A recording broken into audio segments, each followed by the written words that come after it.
चुड़ैलों की 3 भूतिया किताबें। रात का समय था। वो एक वीराना गांव था जहां बहुत ही कम लोग रहा करते थे। गांव में रहने वाले बहुत ही कम लोग जो कि अपने घरों में सो रहे थे, तभी आधी रात के समय एक बहुत ही भयानक चुड़ैल गांव की तरफ बढ़ती आ रही थी। बस थोड़ा सा और, उसके बाद मेरी शक्ति और भी ज्यादा बढ़ जाएगी। मैं वो कर दिखाऊंगी जो कभी किसी ने नहीं किया होगा। तभी चुड़ैल को एक छोटी सी झोपड़ी में रोशनी जलती हुई दिखाई देती है, जिसके बाद चुड़ैल उस रोशनी को देखकर झोपड़ी की तरफ जाने लगती है। वहां वो चुड़ैल देखती है कि उस झोपड़ी के अंदर एक आदमी सो रहा था। चुड़ैल उस आदमी के पास जाती है और अपनी दिव्य शक्तियों का इस्तेमाल करने लगती है। ओम ह्रीं क्लीं विच्चे चामुंडाय नमः। ओम ह्रीं क्लीं विच्चे चामुंडाय नमः। मंत्र का उच्चार करने के बाद चुड़ैल उस आदमी के ऊपर अपना हाथ फेरने लगती है, जिसके बाद वो अपने थैले से 3 किताबें निकालती है और उस आदमी की आत्मा को उन किताबों में से एक किताब के अंदर डाल देती है और किताबों को वापस से बंद करके अपने झोले में रख लेती है। बहुत अच्छा महसूस हो रहा है। किसी की जान निकाल कर खुद के अंदर शक्ति महसूस करना एक अलग ही एहसास है। चुड़ैल उस आदमी को मारकर वहां से निकल जाती है और जंगल से चलते चलते एक नदी के पास जाकर खड़ी हो जाती है और कहती है, काली दुनिया का साया अमर रहे। तभी उस नदी का पानी काला बन जाता है और उसके अंदर से एक दरवाजा खुल जाता है, जिसके बाद चुड़ैल उस दरवाजे को खोलकर अंदर जाती है, जहां उसने गांव और जंगल के सभी कुत्ते, बिल्ली, भेड़िए, भालू, शेर, चीता को मारकर उनकी लाशें अपने भूतिया घर के अंदर छत के सहारे लटका रखी थी। जिसके बाद चुड़ैल अपनी 3 किताबों को खोलती है और एक मंत्र का जाप करती है। ओम बूम भट्ट भट्ट स्वाहा। ओम बूम भट्ट भट्ट स्वाहा। चुड़ैल के मंत्र पढ़ने से किताब के अंदर से एक बहुत ही खतरनाक राक्षस निकलता है, जिससे चुड़ैल कहती है, तुम्हारा खाना तैयार है, जो इच्छा हो खा लो। उसके बाद तुम वही करोगे जो मैं चाहती हूँ। चुड़ैल अपने घर में छत से टंगे हुए जानवरों की बात कर रही थी, जिसके बाद वो राक्षस उन जानवरों को पकड़ता है और उन्हें खाने लगता है।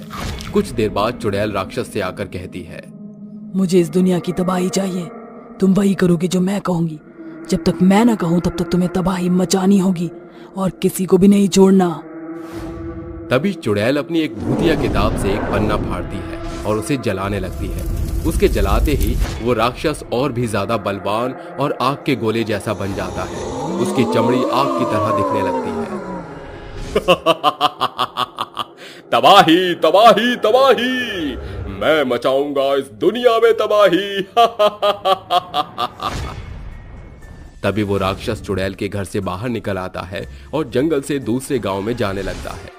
दूसरे गांव में पहुंचकर वो राक्षस लोगों के घरों के ऊपर अपने विशाल मुंह से आग के गोले बरसाने लगता है और एक एक करके सभी घरों को जलाकर भस्म करने लगता है। देखते ही देखते गांव के चारों तरफ लोगों की भगदड़ मच जाती है और सब अपनी जान बचाकर भागने लगते हैं। बचाओ बचाओ बचाओ, कोई मेरी जान बचाओ। इस राक्षस से कोई मुझे बचाओ। अपने गांव से तुम अपनी जान कैसे बचाओगे? वहीं दूसरी तरफ चुड़ैल अपने घर में एक तंत्र विद्या शुरू करती है।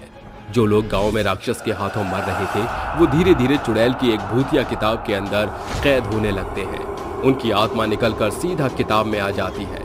दूसरी किताब से चुड़ैल मंत्र पढ़ने लगती है और तीसरी किताब से एक तीव्र रोशनी निकलकर चुड़ैल के माथे में जा रही होती है, जिसके बाद चुड़ैल अपनी आंखें बंद कर लेती है। कोई भी नहीं बचेगा इस दुनिया में, सिर्फ और सिर्फ मेरा राज होगा।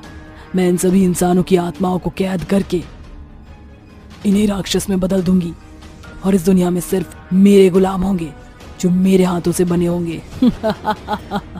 मैं किसी को नहीं छोड़ूंगी। वहीं राक्षस गांव वालों को बहुत ही बेरहमी से मारने लगता है। तभी उस गांव में रहने वाला एक कौशिक नाम का लड़का ये सब देखकर भागता हुआ जंगल की तरफ जाता है, जहां एक अघोरी बाबा एक पेड़ के नीचे तपस्या कर रहे होते हैं। बाबा बाबा, हमारी मदद करो। एक बहुत ही भयानक राक्षस हमारे गांव में लोगों को मारता जा रहा है। अगर उसी समय पर रोका नहीं गया तो गांव में कोई नहीं बच पाएगा। कौशिक की बात सुनकर अघोरी बाबा अपनी तंत्र विद्या से ध्यान लगाते हैं, जिसके बाद उन्हें एक नदी के किनारे खुफिया रास्ते से किसी का घर दिखाई देता है। जिसमें एक चुड़ैल एक तंत्र विद्या के द्वारा राक्षस को काबू कर रही होती है। इसका अंत इस गांव से नहीं कहीं और से है, चलो मेरे साथ। अघोरी बाबा जंगल में उसी नदी के पास पहुंच जाते हैं, जिसके बाद वो अपनी तंत्र विद्या से उस नदी के रास्ते को खोल देते हैं। जिसके बाद अघोरी और कौशिक उस घर में जाते हैं। उस घर में मरे हुए जानवरों की बहुत ही गंदी बदबू आ रही थी, जिसकी वजह से कौशिक सांस भी नहीं ले पा रहा था। बाबा, ये कैसी जगह है? कितनी गंदी बदबू आ रही है। अघोरी बाबा कौशिक को शांत रहने के लिए कहते हैं।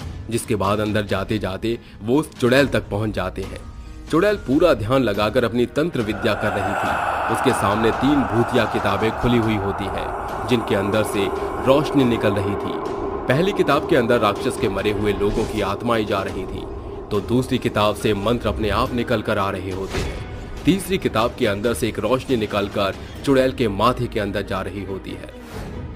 चुड़ैल दुनिया को तबाह करना चाहती है और लोगों को मारकर उन्हें अपना गुलाम बनाएगी, जिसके बाद वो दुनिया पर राज करेगी। अगर उसे अभी नहीं रोका गया तो ये सब बर्बाद कर देगी। तभी अघोरी बाबा अपने मन ही मन जाप करते हैं, जिससे उन्हें तीसरी किताब के राज के बारे में पता चलता है, जिसके अंदर चुड़ैल के मरने का एक मंत्र लिखा था। अघोरी बाबा अपनी शक्तियों के द्वारा चुड़ैल के आगे से उस किताब को उठा लेते हैं और उस किताब को खोलकर उस मंत्र को पढ़ने लगते हैं। लेकिन उससे पहले चुड़ैल की आंख खुल जाती है और वो तांत्रिक को देखकर कहती है,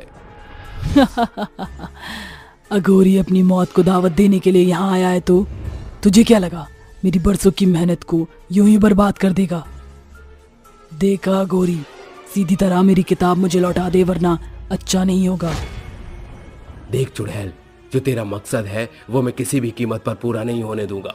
अगर तूने अभी इस सब को बंद नहीं किया तो इसका अंजाम बहुत ही बुरा होगा, जो तो कभी सोच भी नहीं सकती। देखा अघोरी, सीधी तरह मेरी किताब मुझे लौटा दे। तू जान भी नहीं सकता कि मैं तेरा क्या हाल कर सकती हूँ। मैं तेरी आत्मा को तेरे शरीर से ऐसे नोच लूंगी जैसे मरे हुए इंसान की खाल उधेड़कर चमड़ी अलग करते हैं। चिड़िया की जान तोते में।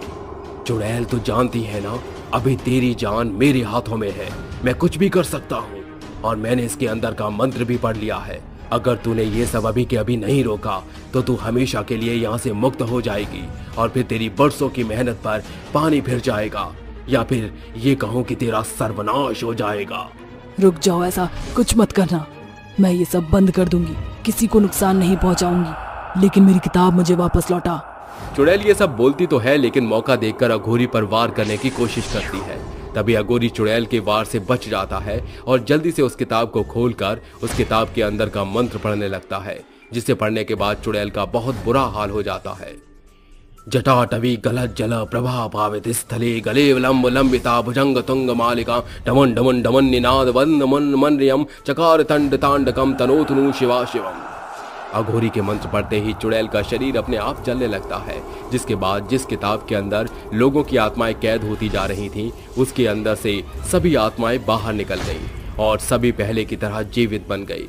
राक्षस भी अपने आप भस्म हो गया, जिसके बाद चुड़ैल की 2 किताबें तो अपने आप जलकर राख हो गई, लेकिन उसके तंत्र विद्या की किताब अभी भी जिंदा थी। जिस किताब को अघोरी उठाता है और अपने झोले में डालकर वहां से उस किताब को ले जाता है। अपना फ्यूचर बैंक में काफी भीड़ थी। वहां पर सभी काम बहुत ही लेट हो रहा था कि तभी वहां का एक मैनेजर राजीव आता है और अपने कर्मचारियों से बोलता है, तुम सब कितना धीरे काम करते हो? अरे ऐसे भी कोई काम करता है क्या? बैंक में खाली भीड़ इकट्ठा हो रही है। इतना बोलकर राजीव वहां से अपने केबिन में चला जाता है। थोड़ी देर बाद राजीव वॉशरूम में जाता है कि तभी उसको शीशे में किसी की परछाई दिखाई देती है। राजीव वो परछाई देखकर डर जाता है और डरते हुए खुद से बोलता है, हे भगवान, पता नहीं शीशे में मैंने अभी किसको देखा। राम राम राम राम, मुझे तो भगवान ही बचाए। पता नहीं मैं भी आजकल क्या क्या देख रहा हूं। इतना कहकर राजीव वॉशरूम से निकलकर बाहर की तरफ जाने लगता है कि तभी उसके नल में से पानी की आवाज आने लगती है। राजीव एक बार फिर पीछे पलटकर नल के पास जाता है और नल की तरफ देखता है। उस नल में से पानी नहीं बल्कि खून बह रहा था। यह देखकर राजीव चीख उठता है। राजीव की आवाज सुनकर बैंक के सभी कर्मचारी राजीव के कैबिन में आते हैं, जहां वो सभी लोग देखते हैं कि राजीव बेहोश पड़ा हुआ है। उन सभी कर्मचारियों में से एक रघु नाम का लड़का राजीव को उठाकर सोफे पर बिठा देता है और पानी की बूंदें उसके चेहरे पर छिड़क देता है। थोड़ी देर बाद राजीव को होश आ जाता है, जहां वो चीखते हुए बोलता है, बाथरूम में कोई है। कौन है सर? कौन है बाथरूम में? राजीव की अब हालत बहुत ही ज्यादा खराब हो रखी थी। डर के मारे उसकी सिट्टी पिट्टी गुल हो रखी थी। उसकी ऐसी हालत को देखकर रघु राजीव को उसके घर छोड़ आता है। ऐसे ही अब जब अगली सुबह राजीव अपने बैंक में जाता है और वो जाकर अपने केबिन में बैठ जाता है कि तभी उसके पास एक राधा नाम की लड़की अपना लोन पास करवाने के लिए आती है। सर, ये मेरा 1 करोड़ का लोन है, आप इन्हें पास करवा दीजिए, मुझे अर्जेंट नीड है। मैं तुम्हारा लोन पास करवा दूंगा, लेकिन बदले में मुझे क्या मिलेगा? उसकी ये बात सुनकर राधा उठती है और राजीव के केबिन का दरवाजा अंदर से लॉक कर देती है। ये देख राजीव थोड़ा हैरान हो जाता है और हैरानी के साथ खुशी से उससे पूछता है, अरे तुम ये दरवाजा बंद कर रही हो? लगता है तुम मुझे कोई तगड़ी रिश्वत देना चाहती हो। राधा राजीव की बात सुनकर हंसने लगती है और जैसे वो राजीव की तरफ पलटती है कि तभी राजीव राधा को देखकर हैरान हो जाता है, क्योंकि वो कोई मामूली लड़की नहीं बल्कि एक बहुत ही भयानक चुड़ैल थी। उस चुड़ैल की आंखें बड़ी बड़ी होने के साथ काली भी थी। उसका चेहरा बिल्कुल पीला पड़ा हुआ था, हाथ पर जले कटे के निशान थे।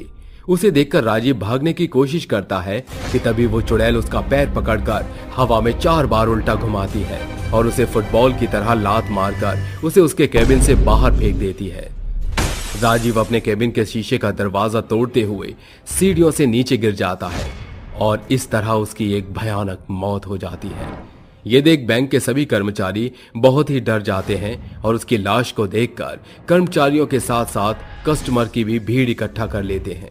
जिसके बाद चुड़ैल हवा में उड़ते हुए उन सभी के सामने आती है और हंसते हुए कहती है, मैं किसी को भी नहीं छोड़ूंगी, मैं सबको मार दूंगी। तुम सभी लोग रिश्वतखोर हो और तुम जैसे लोगों की इस दुनिया में कोई जरूरत नहीं है।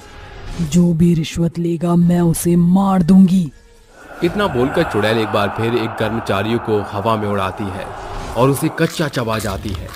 देखते ही देखते अब वो चुड़ैल काफी लोगों को मार देती है कि तभी रघु आगे आता है और उससे पूछता है, तुम कौन हो और तुम हमारे बैंक के कर्मचारियों को क्यों मार रही हो? चलो, किसी ने तो हिम्मत की मेरे सामने आकर मुझसे बात करने की, वरना मुझे तो लग रहा था कि यहाँ पर सभी लोग अपने हाथों में चूड़ियां पहनकर बैठे हैं। बताओ, तुम हम लोगों को क्यों मार रही हो? आखिर हम लोगों ने तुम्हारा क्या बिगाड़ा है? मैं यहाँ पर किसी को भी नहीं छोड़ूंगी। यहाँ पर जो भी रिश्वत लेगा मैं सबको मार दूंगी। मैं तुमसे आखिरी बार पूछ रहा हूँ कि तुम मुझे सच बताओगी या नहीं? अगर मैंने तुझे नहीं बताया तो तू क्या करेगा? रघु चुड़ैल की बात सुनकर चिढ़ जाता है, जिसके बाद वो बैंक के मंदिर का दरवाजा खोल देता है। जैसे वो दरवाजा खोलता है कि तभी उस मंदिर में से तेज रोशनी चमकती है और चुड़ैल के ऊपर पड़ती है और रोशनी से चुड़ैल तड़पने लगती है।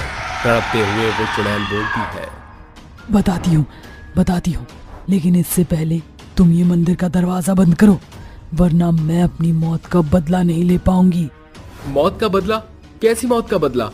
तुम पहले मंदिर का दरवाजा बंद करो, मैं तुम्हें सारा सच बताऊंगी। चुड़ैल की बात सुनकर रघु मंदिर का दरवाजा बंद कर देता है, जिसके बाद चुड़ैल अपनी आंखों में आंसू लिए बोलती है, कुछ साल पहले की बात है। इस जगह पर अपना बैंक नाम का बैंक हुआ करता था और उस बैंक में मैं मैनेजर थी। मैं कुछ समय के लिए अपने ओनर विकास के साथ चेन्नई ब्रांच में गई हुई थी कि तभी विकास ने मुझे यहाँ पर बेच दिया। जब मैं वहाँ से वापस लौटकर अपना बैंक में आई तब मैंने यहाँ लोगों को रिश्वत लेता हुआ देखा। यहाँ पर सभी लोग रिश्वत ले रहे थे। जब मैंने यहाँ पर आवाज़ उठाई तब मेरे ओनर विकास ने मुझे रिश्वत देकर मेरा मुंह बंद करवाने की कोशिश करी, लेकिन मैंने वो रिश्वत लेने से मना कर दिया क्योंकि मैं यहाँ की मैनेजर थी, इसलिए मैं किसी के भी साथ गलत नहीं होने दे सकती थी। लेकिन ईमानदारी इन लोगों को पसंद नहीं आई और इन लोगों ने इस बैंक में बम फिक्स करवा दिया। रात का समय था, मुझे काम करते हुए रात के 10 बज गए कि तभी वहाँ बम ब्लास्ट हो गया। इस केस को विकास ने ओपन नहीं करवाया और एक न्यू ब्रांच ओपन करा ली उस दिन मैं इस ब्लास्ट में मर गई, लेकिन मैं हमेशा हमेशा के लिए यहीं भटकती रह गई। तब से मैंने कसम खा ली कि यहाँ पर किसी ने भी रूल को ब्रेक किया या रिश्वत ली तो मैं उन लोगों को नहीं छोड़ूंगी और मैं उन्हें एक भयानक मौत दे देती हूँ।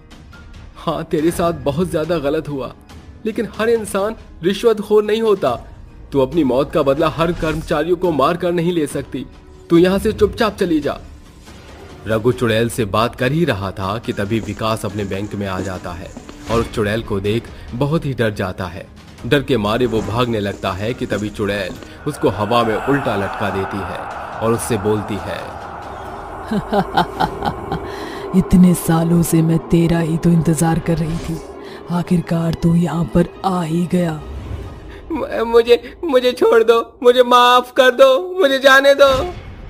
विकास अपनी जिंदगी की भीख मांगता रहता है, लेकिन चुड़ैल उस पर रहम नहीं करती और विकास को भी एक भयानक मौत दे देती है और हंसते हुए अपने आप वहां से गायब हो जाती है। इस तरह वो बैंक उस मैनेजर चुड़ैल के चंगुल से आजाद हो चुका था और अब उस बैंक में कोई भी किसी से रिश्वत नहीं लेता और अब सारा काम ईमानदारी से होता। अब उस बैंक में सभी लोग ईमानदारी से काम करने लगे।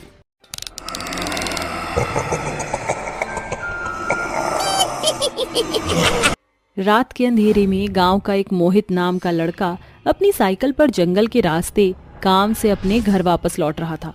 अरे यार, आज तो कुछ ज्यादा ही काम में देरी हो गई। अब पता नहीं कब तक घर पहुंचूंगा। ऊपर से ये जंगल का रास्ता और ज्यादा देर हो जाएगी। वैसे मैंने सुना है कि रात के समय जंगल में बहुत ही अजीबोगरीब चीजें होती हैं।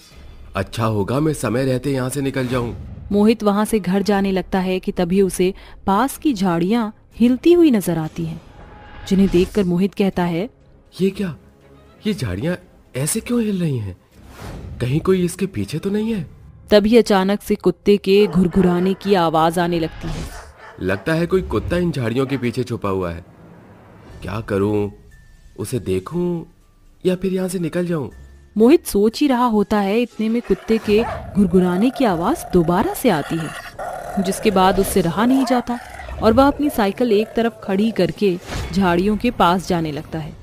लेकिन जैसे ही वह उन झाड़ियों के करीब पहुंचता है, हे भगवान, कोई मुझे बचाओ इन भूतिया कुत्तों से। अरे छोड़ दो मुझे। उन झाड़ियों के अंदर से अचानक ही 3 बहुत ही खतरनाक और भूतिया कुत्ते निकलकर बाहर आते हैं, जो मोहित को देखते ही उसके ऊपर झपट पड़ते हैं। वह तीनों भूतिया कुत्ते मोहित को बहुत ही बुरी तरीके से काटते हैं, जिसके बाद मोहित मर जाता है। लेकिन उन कुत्तों के काटने से वह अजीब सा दिखने वाला भूत बन जाता है। वहीं दूसरी तरफ है, वह तीनों कुत्ते जंगल से भागते हुए गांव में पहुंच जाते हैं और गांव वालों के ऊपर हमला कर देते हैं। जिस किसी को भी वह तीनों भूतिया कुत्ते काटते, वह गांव के लोग अजीबोगरीब दिखने वाले भूत बन जाते। जिसके बाद उनमें से एक कुत्ता कहता है, कुछ ही देर में हम इन गांव के सभी लोगों को काट कर भूत बना देंगे, जिसके बाद ये हमारे गुलाम बन जाएंगे। इनके गुलाम बनते ही हम गांव के ऊपर राज करेंगे, और इसके बाद ये सभी हमारे लिए भोजन ढूंढ कर लाएंगे। फिर हमें तो शिकार करने की भी जरूरत नहीं पड़ेगी। आपस में बात करते करते वह तीनों भूतिया कुत्ते गांव के लोगों को काटने लगते हैं। हे भगवान, ये कुत्ते कहाँ से आ गए? अब हम लोगों को कौन बचाएगा? प्रियंका वहां से भागने की कोशिश करती है, लेकिन जैसे ही वह भाग रही होती है, पीछे से वो तीनों कुत्ते उसके ऊपर झपट पड़ते हैं और उसके शरीर को नोच नोच कर खाने लगते हैं। छोड़ दो मुझे, मैंने तुम्हारा क्या बिगाड़ा है? मैं तुम्हारे आगे हाथ जोड़ती हूँ।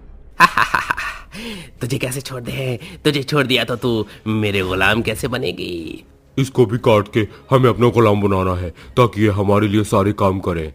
तो देरी किस बात की है? इसे जल्दी से काटो। वह तीनों कुत्ते प्रियंका को नोच लेते हैं, जिसके बाद वो भी भयानक चुड़ैल बन जाती है और उसके चुड़ैल बनते ही भूतिया कुत्ते उससे कहते हैं, अब तो हमारी गुलाम बन गई है और तुझे बाकी के गुलामों को इकट्ठा करके जंगल की गुफा में लेकर आना होगा।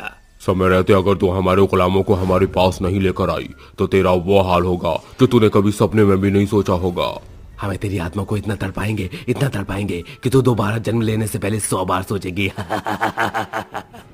ये कहने के बाद वह तीनों कुत्ते गांव के बचे हुए लोगों को काट लेते हैं और जिसके बाद वो दोबारा से जंगल की तरफ भाग जाते हैं।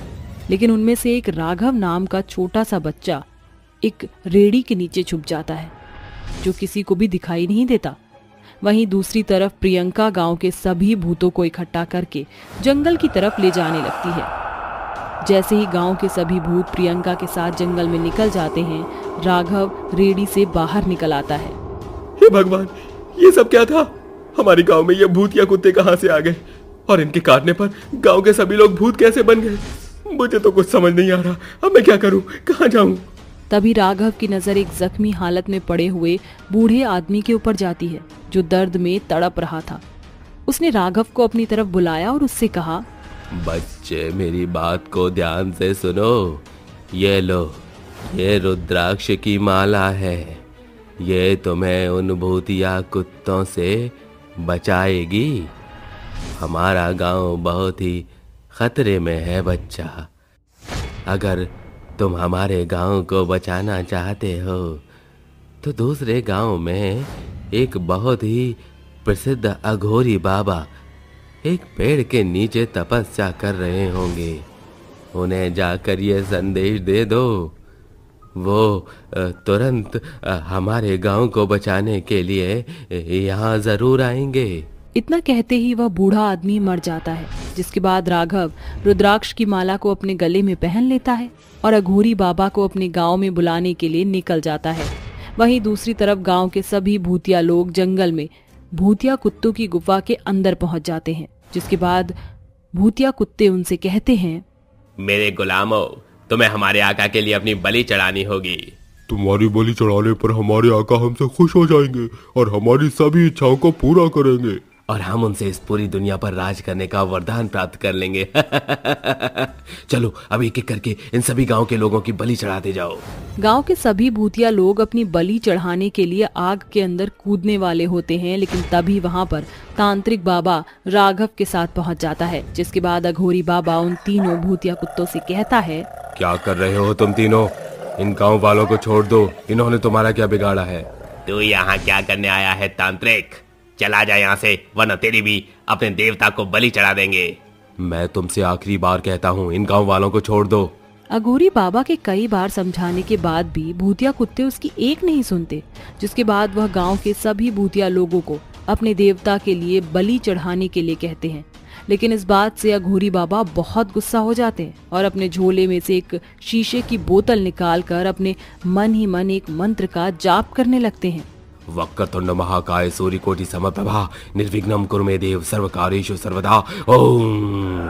अघोरी बाबा के मंत्र को सुनते ही तीनों भूतिया कुत्ते मंत्रों के द्वारा उस कांच की बोतल के अंदर घुस जाते हैं और उसी समय अघोरी बाबा उस बोतल का ढक्कन लगा देते हैं और गांव के सभी भूतिया लोगों को ठीक करने के लिए उनके ऊपर पवित्र गंगा जल छिड़क देते हैं, जिससे गांव के सभी लोग पहले की तरह ठीक हो जाते हैं और वापस अपने गांव लौट जाते हैं।